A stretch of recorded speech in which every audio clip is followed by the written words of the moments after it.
Bien, vamos a continuar con la primera plenaria del día de hoy. Antes quería avisar, que ya lo dije ayer a primera hora, pero bueno, como esto es muy variable el público, que esta tarde en la sesión de después de comer, de 4 a 6, el orden está cambiado. Es decir, vamos a hacer las cosas en el otro orden. Primero vamos a hacer el acontecimiento teatral, que es una sorpresa de la cual no puedo decir nada más, pero que hay que venir muy puntuales porque va a empezar nada más ahí a las 4. Y además va a durar muy poco, entonces hay que no perdérselo. Y luego proyectaremos el documental Zauriak. Os recuerdo que además Itxaso Martín, que es la de la próxima plenaria, interviene también en el documental. Así que bueno, va como todo seguido, ¿no? Todo esto. Bien, y después de dar este anuncio, este recordatorio, pues voy a presentar a Alicia Valdés Luca, que muchos la conocéis de verla ahí ya, pero ahora va como ponente ella, ¿no? Alicia Valdés estudió Ciencias Políticas en la Universidad Complutense de Madrid, también el máster de Filosofía Política en la Universidad Pompeu Fabra y es doctora en Humanidades por la Universidad Carlos III de Madrid, es decir, que tiene de todas las universidades. Actualmente es profesora asociada en la Universidad de Barcelona y es técnica de investigación en el proyecto Segref Uni, que es un proyecto que intenta visibilizar y dimensionar las violencias sexuales y de género en las universidades. Dentro de su trabajo como investigadora, sus líneas de investigación son el análisis del discurso, las violencias sexuales, la teoría feminista y el psicoanálisis. Durante el doctorado estuvo bajo la supervisión de Yanis Stavrakakis en Grecia, donde acabó de dar forma a una tesis doctoral que busca formular un giro feminista a la corriente de la izquierda lacaniana.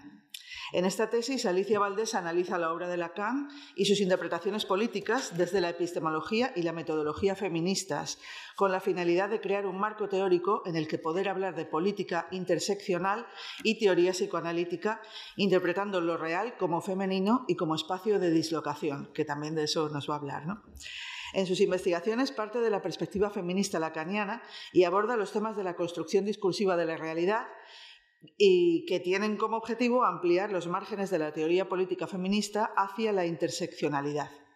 Su libro, cuyo título voy a decir en español, hacia un feminismo lacaniano de izquierdas, teoría psicoanalítica y política interseccional, pero va a ser publicado en inglés, es una revisión de su tesis doctoral y ya se encuentra en preventa y en la editorial Routledge. Bueno, y Alicia Valdés es socia de la SAF, ha formado parte del comité organizador de este congreso, por lo que tenemos que agradecerle su trabajo que ha realizado a pesar de no vivir en Asturias, es decir, que ha sido un trabajo así a distancia, pero vamos.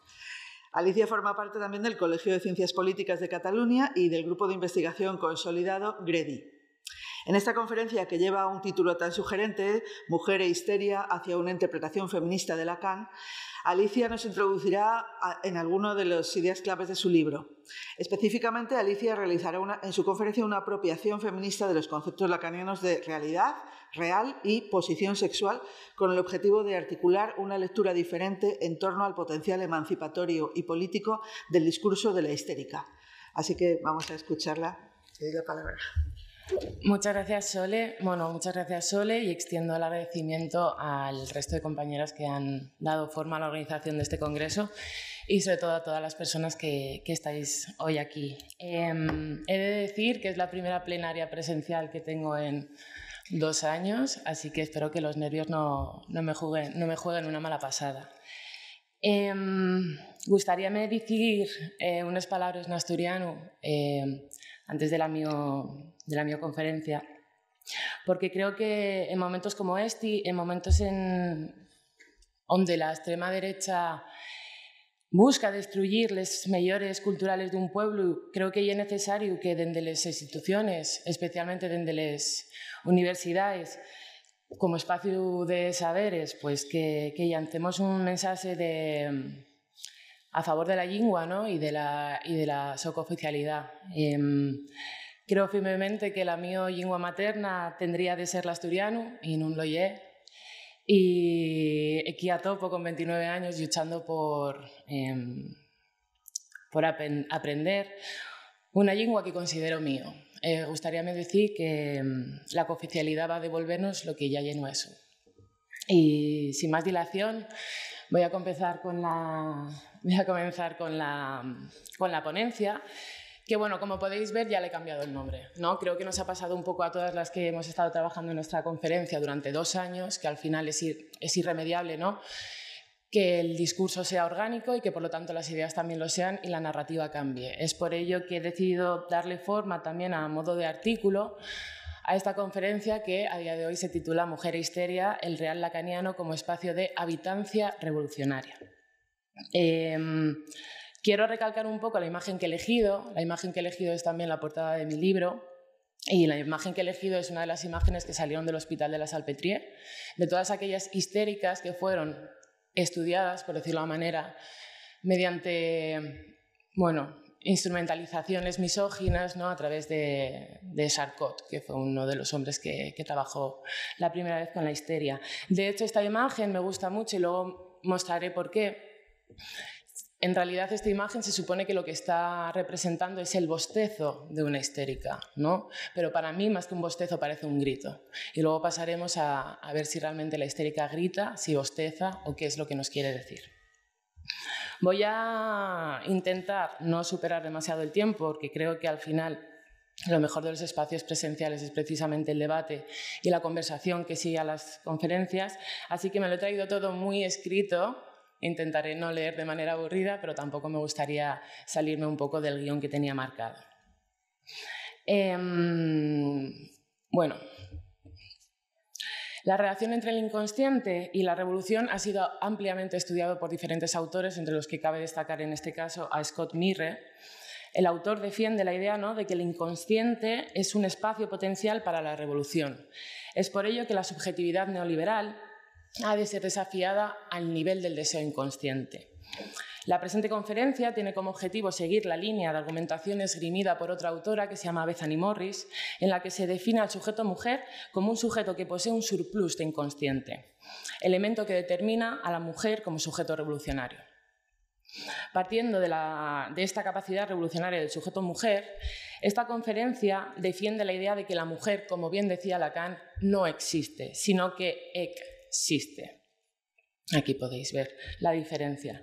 Existe desde fuera de la realidad, habitando así un espacio de, en términos butlerianos, vulnerabilidad y resistencia que le permite actuar como un sujeto revolucionario mediante la puesta en marcha del discurso de la histérica, de esa formación del discurso o de esa estructura del discurso de la que nos habla Lacan.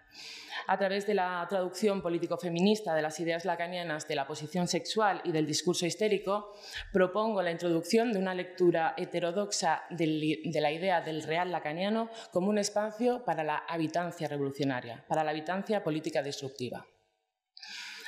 Yo dividiré de alguna manera esta conferencia en 3 partes. Primero lo que haré será introducir los conceptos de lo real y de la realidad a través de la traducción política de estos conceptos que se ha llevado a cabo por los autores de lo que Yanis Stavrakakis denominó la izquierda lacaniana, ¿no? Principalmente me fijaré o partiré del punto de partida que marcan un poco Chantal Mouffe y Ernesto Laclau. Y bueno, a esta lectura política, a esta mediación discursiva que ya ha hecho la izquierda lacaniana del trabajo de Lacan, yo lo que propongo es hacerle un giro, ¿no? O hacer un giro, digamos, feminista. Haremos una lectura feminista mediante el análisis de la formación de la realidad como un proceso de sexuación que produce la masculinización de la realidad y la feminización de lo real, de aquello que está fuera de la realidad.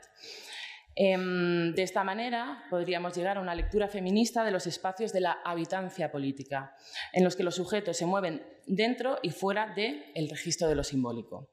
Estos espacios de habitancia producen a su vez la emergencia de diferentes estatus ontológicos, la existencia como aquello que existe realmente dentro de lo simbólico y la existencia como el estatus ontológico de aquel sujeto que vive desde fuera de lo simbólico. Una vez introducidos estos espacios de habitancia política y también los estatus ontológicos que estos espacios otorgan, abriremos una nueva discusión en torno a la capacidad de dislocación de lo real y al papel de la mujer dentro del encuentro de lo real mediante la idea del acto revolucionario, una idea también muy trabajada por Slavoj Žižek, al cual yo criticaré de manera reiterada, imagino, en esta comunicación.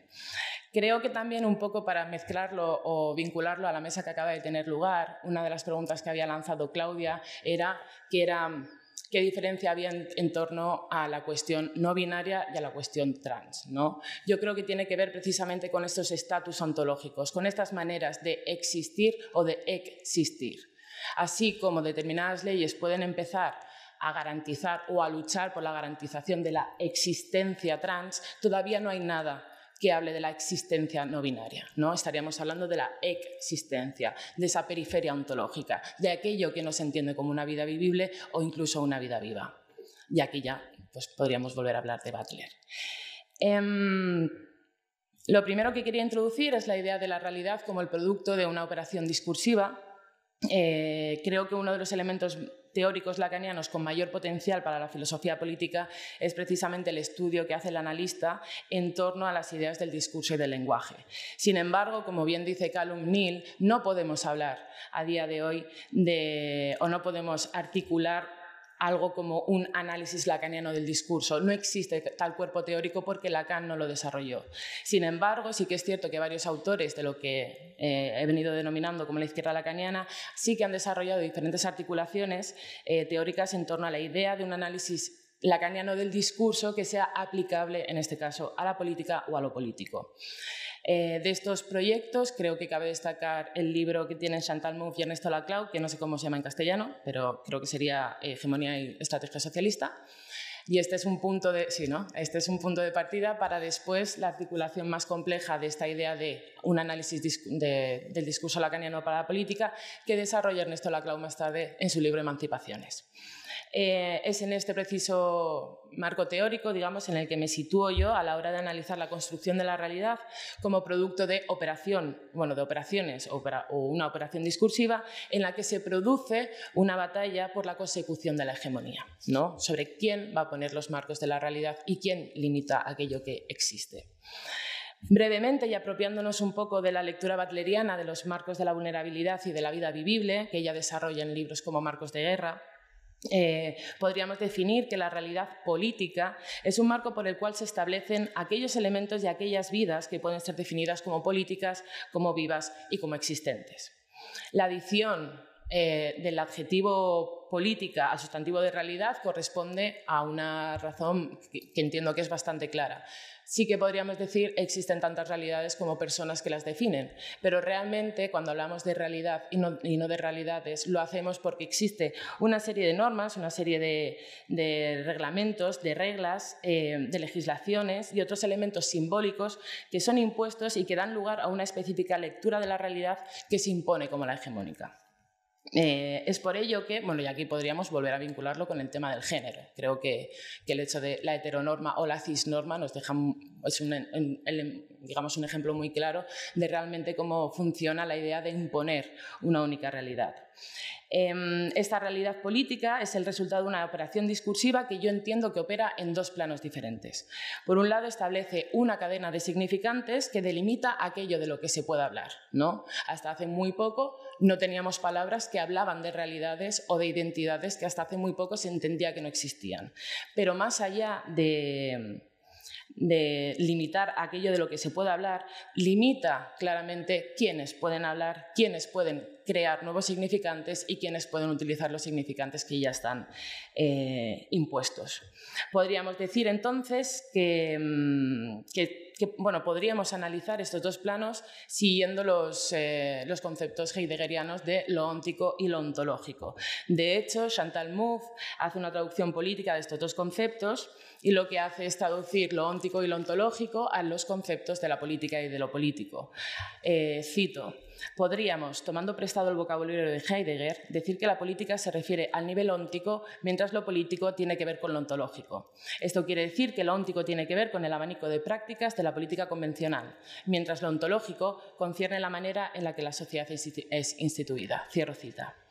Partiendo de esta diferenciación, Yanis Stavrakakis va un paso más allá y relaciona los binomios óntico y ontológico, lo político y política, con los binomios lacanianos o de inspiración lacaniana realidad y real.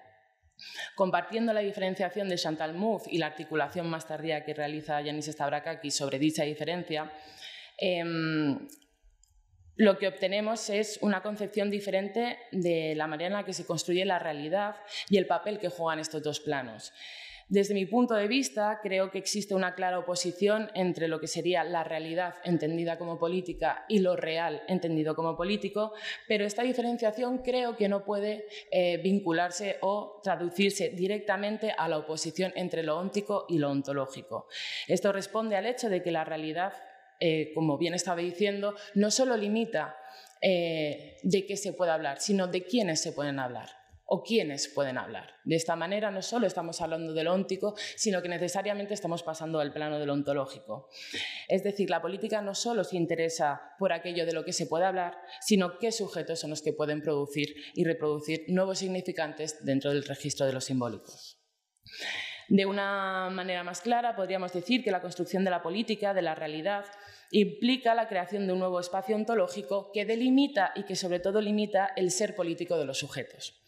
De esta manera, lo político entendido como aquello que excede la realidad y que puede poner, además, suponer una amenaza a esa armonía de la política, a esa armonía de la realidad, es excluido no solo de lo óntico, es decir, de la política entendida como aquella política convencional, sino que también es excluido a nivel de lo ontológico, pasando de la existencia a la existencia. Esta segunda exclusión, al nivel del plano ontológico, supone la transformación de una vida en una vida no vivible, en los términos acuñados de nuevo por Judith Butler. La creación de dos espacios ontológicos supone la emergencia de dos estatus ontológicos diferentes que condicionarán la manera en la que el sujeto puede o no puede entrar en el espacio ontológico de la realidad.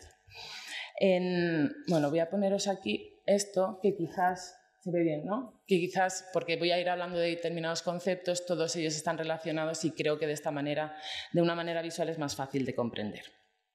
La creación de estos dos espacios ontológicos supone la emergencia de dos estatus ontológicos diferentes, que condicionan la manera en la que el sujeto puede o no puede entrar en el plano óntico de la realidad. En el nivel ontológico encontramos una operación que enmarca la realidad y que establece límites entre el espacio de la existencia y el de la existencia.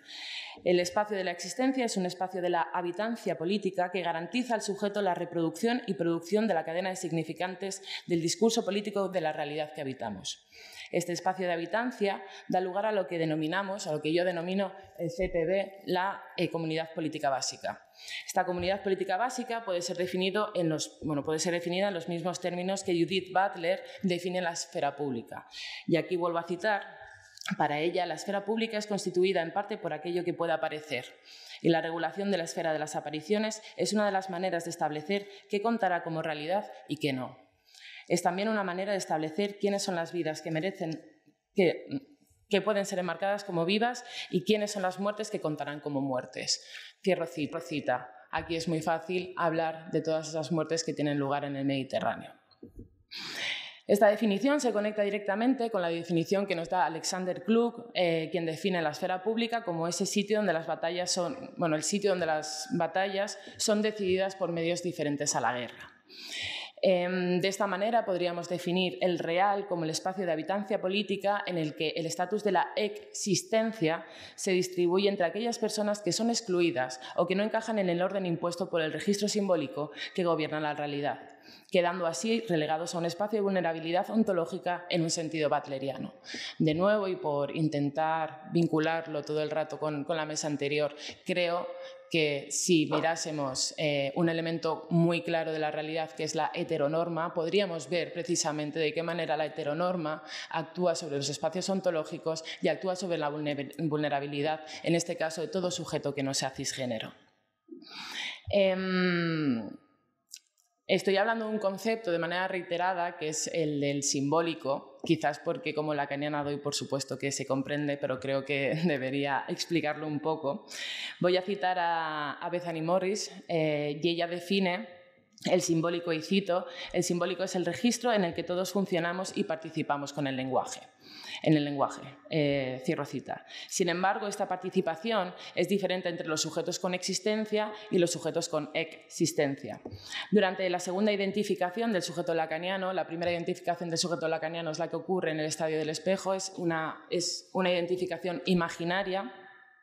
Esta primera identificación tiene que venir seguida de una segunda identificación que en este caso no es imaginaria, sino que es simbólica. Es cuando el sujeto emerge, por decirlo de una manera, como un sujeto barrado y cruzado por el lenguaje. Esta segunda identificación del sujeto lacaniano, esta que se produce en el registro de lo simbólico, el del lenguaje, supone una sumisión del sujeto ante la norma. El sujeto se somete de alguna manera al lenguaje. El sujeto se somete a este orden simbólico que regula el nivel óntico y el espacio de la ontología del ontológico de la existencia. En este sentido, podríamos observar esta sumisión como un proceso que tiene diferentes consecuencias dependiendo del sujeto. Judith Butler aplica yo voy a aplicar la teoría de Judith Butler al marco lacaniano, aunque ella se estuviese refiriendo realmente a Foucault y a Althusser. Butler observa que la sumisión es la condición sine qua non para la entrada del sujeto en el proceso de subjetivización que comienza con la entrada del sujeto en el discurso. Butler define como subjection, sujeción, al proceso por el cual el sujeto se somete, ¿vale? Y lo define como, y cito, la fundamental dependencia en un discurso que no elegimos, pero que paradójicamente inicia y sostiene nuestra agencia. Cierro cita. Vuelvo a la cuestión trans, ¿no? El sujeto trans no se identifica con la norma o con el lenguaje cis, aún así está sujeto a él, aún así está sometido al mismo porque es el que gobierna la realidad. Podemos entonces hablar, yo creo, de dos procesos diferentes. Por un lado tendríamos el proceso de esta sumisión o esta sujeción por el cual cualquier sujeto es dependiente de un discurso y un proceso de subjetivización por el cual el sujeto puede entrar en lo simbólico y así existir, ¿no? Existir como ser viviente. En esta línea podríamos afirmar también que el proceso de sujeción garantiza la existencia o de sumisión al lenguaje garantiza la existencia, mientras el de subjetivización garantiza la existencia. En el libro hay un libro, en la introducción del libro Between Feminism and Psychoanalysis de Teresa Brennan, la autora hace una breve pero muy útil introducción a la combinación que se podría dar entre el psicoanálisis y el feminismo, y esta combinación se articula en torno al concepto lacaniano de lo simbólico y el cómo las feministas responden a dicho concepto, ¿no? Teresa Brennan define lo simbólico lacaniano de la siguiente manera, y cito, lo simbólico sitúa a los seres humanos en relación con los demás y les da un sentido de su lugar en el mundo y la capacidad de hablar y ser comprendidos por los demás. Lo hace permitiéndoles distinguirse de los demás y estableciendo una relación con el lenguaje. Cierro cita. Desde nuestra perspectiva, lo simbólico corresponde a lo que tradicionalmente se habría entendido como política, como el registro en el que el sujeto se convierte en un sujeto de la política y sus necesidades se incluyen dentro de la agenda política. Sin embargo, como también señala Teresa Brennan, este registro simbólico no es neutral, sino que es un registro patriarcal. Y añade que, y abro cita, la clave del orden patriarcal es el hecho de que los hombres son socialmente valiosos. Cierro cita. Las dinámicas y mecanismos que hacen que los hombres sean socialmente valiosos y que los coloquen como el estándar ideal es lo que yo defino en mi libro como la androcentrificación, intentando jugar con el término gentrificación y androcentrismo, donde lo que vemos es que el hombre es colocado como estándar e ideal dentro de este espacio ontológico de la existencia. En términos lacanianos, lo que tendríamos a la hora de la formación de la realidad es lo que Lacan define como el discurso del amo. En términos puramente lacanianos, nos encontraríamos con un significante maestro, en este caso representado por el S1, que actúa sobre una batería de significantes, marcado aquí por el S2, y en esta intervención del significante maestro que pone orden al lenguaje, lo que sale es la A, un resto, y lo que emerge es esa S barrada que es el sujeto.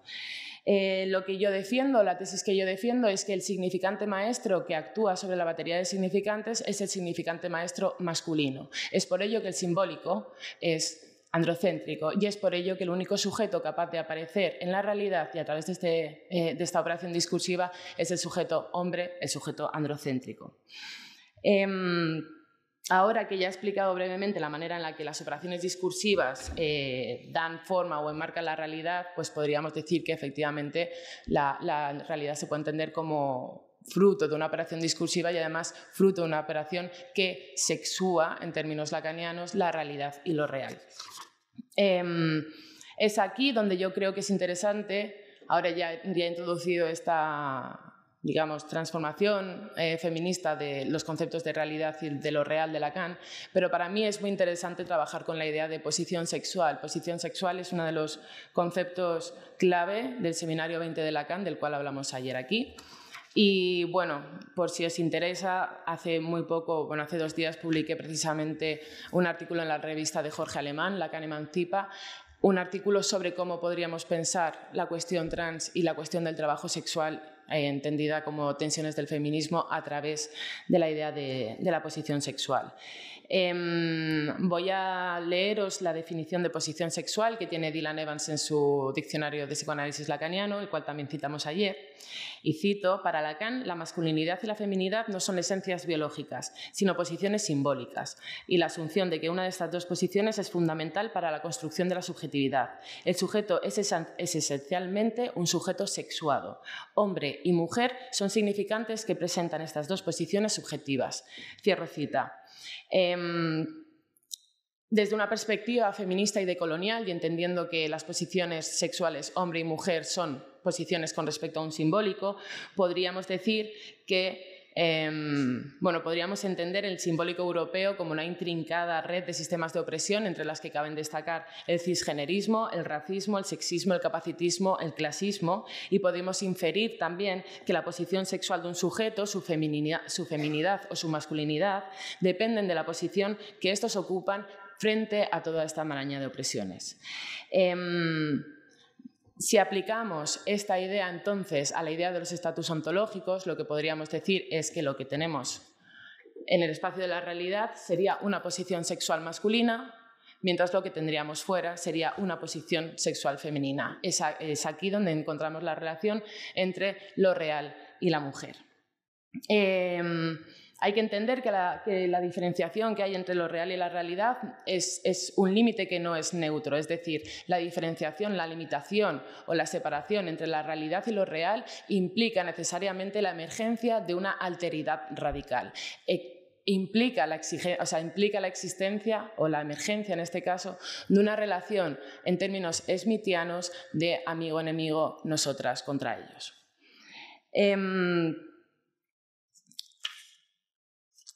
Una de las cosas que se utilizan para poder hacer esto, claro, hablamos de amigos-enemigos, nosotras y ellos, hay que entender que para poder marcar a la otra persona se le impone un significante. En el libro de Emancipaciones, Ernesto Laclau lo que dice es que existe un significante del puro ser que lo que hace es marcar la armonía que existe en el espacio de la realidad, ¿no? Este concepto, pues depende del momento, depende de la sociedad, puede ser demócrata, ¿no? Demócrata es algo que todo el mundo quiere ser. Si eres antidemócrata, estás fuera. A mí me interesa, dentro de esta enmarcación y de esta exclusión, hablar del otro significante, del significante que yo denomino el significante de la pura amenaza, ¿no? ¿Cuál es la marca que estigmatiza al otro? ¿Cuál es la marca que estigmatiza todo lo que es radicalmente otro? En este caso, desde la perspectiva feminista, comprendemos que si la operación discursiva de la formación de la realidad corresponde a un proceso de sexuación, el término o el significante de la pura amenaza tiene que ser necesariamente un término que apele a lo femenino. En este caso, aunque lo explicaré un poco más adelante, yo lo que quiero ver es cómo el significante histérica lo que ha hecho es lanzar al estatus ontológico de la existencia a la mujer, aunque podríamos hablar de otros significantes como puta, bruja, loca o recientemente intensa. En su artículo Bitch in the Heat de Bethany Morris, ella hace un recorrido sobre la patologización femenina, analizando precisamente la manera en que la sexualidad femenina ha sido causa y razón para dicha patologización. Mirando la actualidad, Bethany Morris afirma que se patologiza la sexualidad femenina mediante la imposición de los desórdenes de la personalidad, teniendo muy en cuenta o específicamente los desórdenes de la personalidad histriónica y de la personalidad límite, además muchas veces diagnosticado únicamente en mujeres. Bethany Morris, al igual que otras autoras como Silvia Federici, analiza de manera genealógica la división normativa que se impone entre la buena y la mala mujer. Desde nuestra perspectiva, es sobre la mala mujer que se impone la carga de un estigma que impide su entrada en la realidad, si no se amolda a la cadena de significantes que ya le dice de qué manera ha de ser mujer. Este estigma puede ser fácilmente analizado mediante la observación del significante de la pura amenaza del que os hablaba. En muchas ocasiones, este significante de la pura amenaza ha sido vinculado directamente al mundo de la salud mental, y creo que cuando estamos hablando de patologizaciones y despatologizaciones trans, podemos ver claramente cómo precisamente muchas veces se apela, ¿no?, a las condiciones de salud mental de los sujetos para sacarlos de los planos de existencia. Esto tiene mucho que ver con neuronormatividad y capacitismo. Bethany Morris afirma que, y cito, la sexualidad de la mujer era entendida como algo que necesitaba ser controlado, porque podría ser peligroso para el hombre y para la ideología dominante del patriarcado. Este juicio de peligro no era únicamente hecho por la propia mujer, sino por las instituciones de cada momento, como la medicina, la ley, la psicología y los medios. Es también aparente que eran determinados tipos de mujeres los que eran estigmatizados. Mujeres que eran solteras, sin hijos o viudas. Ellas desafiaban la concepción de la ideología dominante sobre la buena o sobre la propia mujer. Cierro cita. De entre los significantes de la pura amenaza que han sido utilizados para marcar la radical alteridad femenina entre aquellas mujeres que habitaban lo real, podríamos destacar los que ya he mencionado, de bruja, puta, histérica, lesbiana, mala madre y loca. Y como bien adelantaba, Ana Requena, en uno de sus últimos artículos en el diario Es, decía que podríamos empezar a incluir también la categoría intensa como la nueva manera de referirnos a la histeria. Recientemente, el lunes, estuve en un recital de poesía precisamente en Barcelona con Sara Torres, que es una poeta de Gijón, y ella hablaba de la idea, ¿no?, de que, por ejemplo, en Londres se había estado utilizando mucho la palabra intensa para no decir la palabra lesbiana, ¿no? Entonces, cuidado con los nuevos significantes. Y aunque me parecen todos estos interesantes y todos estos significantes los analizo en mi libro, hoy quería centrarme precisamente en el significante de la histeria o de la histérica para poder hablar del discurso de la histérica como acto revolucionario. Sin embargo, y quiero hacer aquí un disclaimer, por mucho que esté hablando ahora de la idea mujer, yo ya he dicho que la mujer no existe. Y cuando yo hablo del espacio de la habitancia femenina, hablo del espacio de la habitancia de aquellos sujetos que son femeninos o que han sido feminizados. Es decir, hablo de todo sujeto que no es un varón androcéntrico. Con esto lo que quiero decir es romper una lanza, ¿no?, a favor de la posición interseccional y transinclusiva y darnos cuenta de que la categoría mujer no es más que eso, una categoría. La histeria cuenta con una larga trayectoria, ¿no?, que se caracteriza por múltiples definiciones que se han dado sobre la misma, ¿no?, desde ese útero que parece que se dedica a deambular por el cuerpo, la de un útero que produce problemas porque hay falta de relaciones sexuales, porque hay falta de humedad o por falta de regularidad de ciclos menstruales. Lo cierto es que la histeria se convirtió en un marcador de género dentro del mundo de los trastornos mentales a partir del siglo IV, momento en el que San Agustín vincula las enfermedades del útero a los trastornos mentales que caracterizaban curiosamente a las brujas. Como bien describe Bethany Morris, en una breve genealogía que ella hace de la histeria, esta enfermedad se convirtió en un marcador para la diferenciación entre la buena y la mala mujer. Sin embargo, desde esta conferencia, ¿no?, y siguiendo la estrategia de muchos movimientos de la disidencia ontológica, hoy busco reapropiarme precisamente de aquella marca que nos estigmatiza y que nos expulsa de la realidad, que es un poco todo lo que vienen haciendo bueno, pues eso, los movimientos de disidencia ontológica, entre los que podría destacar precisamente el movimiento queer.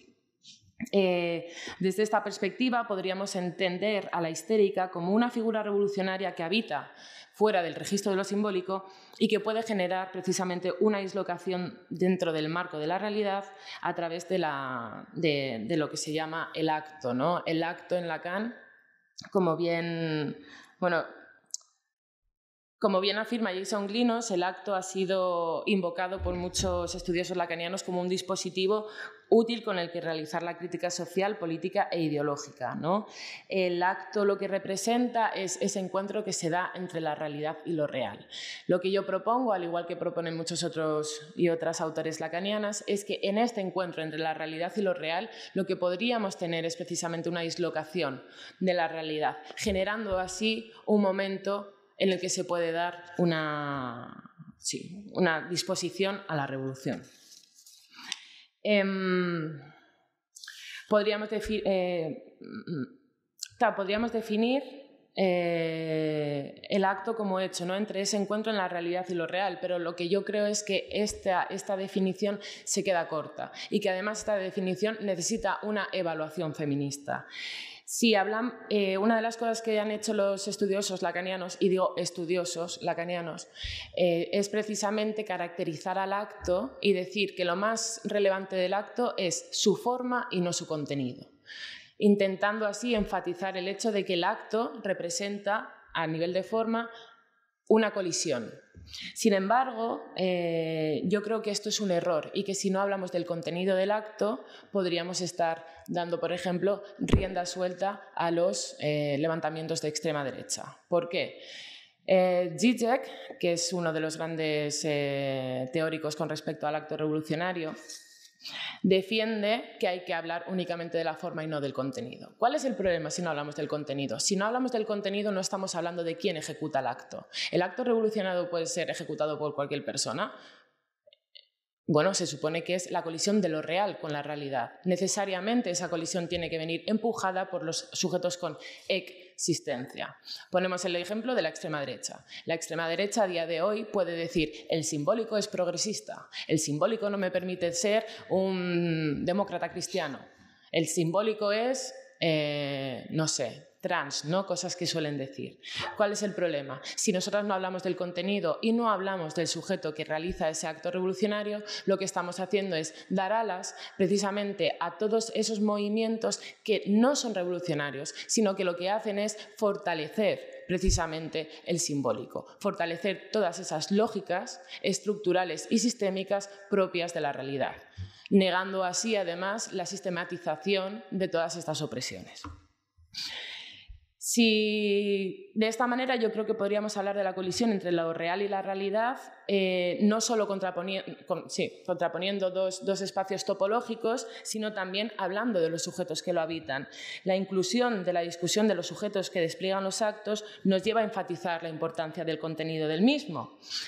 Más precisamente, reformularía el significado del acto como el momento en el que los sujetos precarios crean coaliciones trastocando la realidad e inscribiendo nuevos significantes dentro de la cadena de significantes que conforman la realidad. Esto tiene mucho que ver con lo último que mencionábamos en la mesa anterior, de la necesidad que tiene el movimiento feminista de dejar de fortalecer y reforzar lógicas binarias como la del género, porque de esa manera no se pueden crear puentes, no se pueden tender puentes, no se pueden crear coaliciones políticas y sociales dentro de los sujetos con existencia. Necesariamente tenemos que negar la lógica que gobierna el simbólico.